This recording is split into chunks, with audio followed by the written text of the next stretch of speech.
Okay, so now we're going to talk about the contraction of the heart and particularly polarization and depolarization of the heart muscle fibers.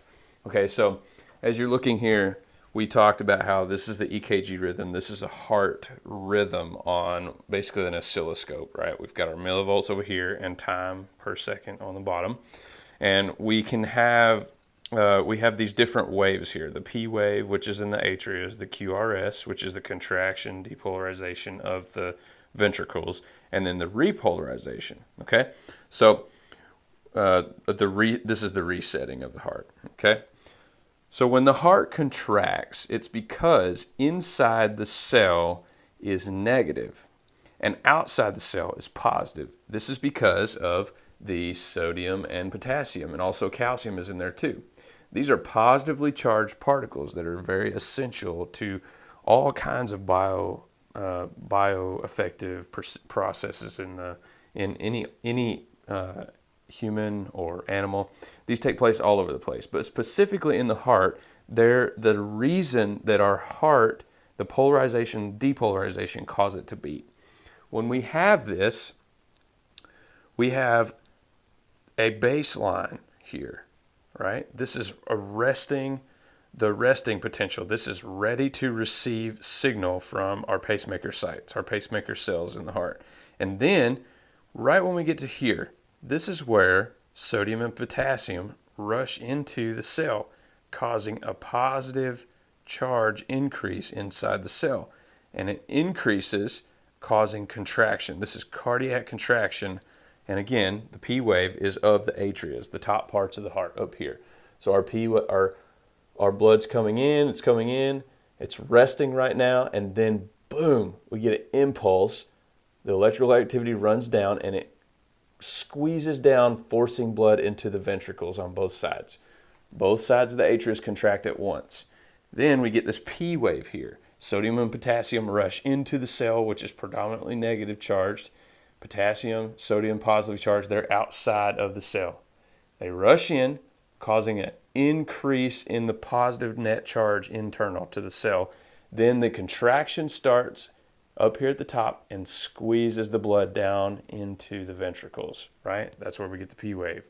Then the AV node right here. It takes a pause right here. It pauses for just a little second, and then boom, we get another contraction.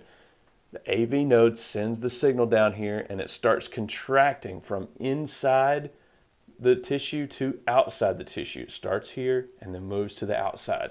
That causes contraction to move in the most ideal way to get blood out of those valves and into the rest of the body. This is called the QRS. QRS. This is the S point. QRS. This contraction is much bigger because we have much more cells and much more potassium and sodium and calcium, which are all positively charged particles.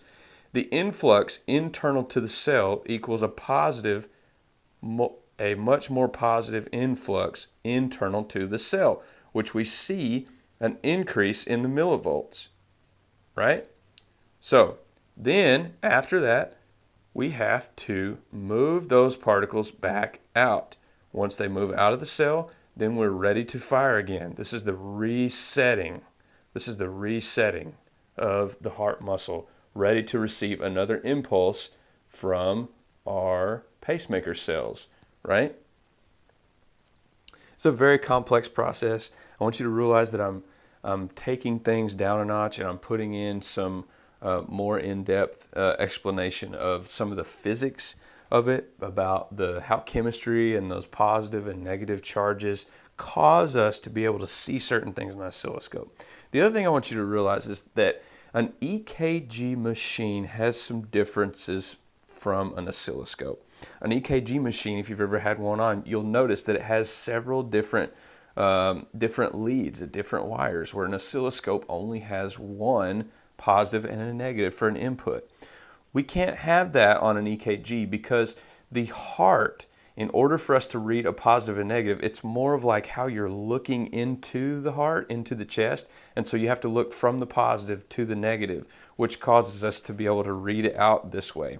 So there's a few variance changes that it's kind of difficult to explain at this point without going more into the physiological effects of the heart and how different things react. But the big point here is that an EKG monitors the depolarization and repolarization of the specific heart tissue, and it measures it. It measures it just like an oscilloscope, right? Bioelectrical forces of the heart are generated organically internal to each particular cell. The two types of cells are pacemaker cells and myocardial cells. Sometimes in an atypical rhythm of the heart, an actual myocardial cell can generate its own electrical impulse, but it's not ideal and it's not the way that it typically beats. We call these premature ventricular contractions or some other type of arrhythmia. Sometimes if you get too much caffeine or something like that, one of those cells will get irritated and it'll just go ahead and start firing, doing its own thing. The rate that it fires, if it continues to fire, is due to its location on the heart, which it'll have its own intrinsic rate. If it's slower, that means it's in the top of the heart. If it's faster, that means it's in the bottom of the heart. I hope you enjoyed this lecture. I feel free to post some questions, or you can send me the questions directly, and hope you enjoy. Thank you.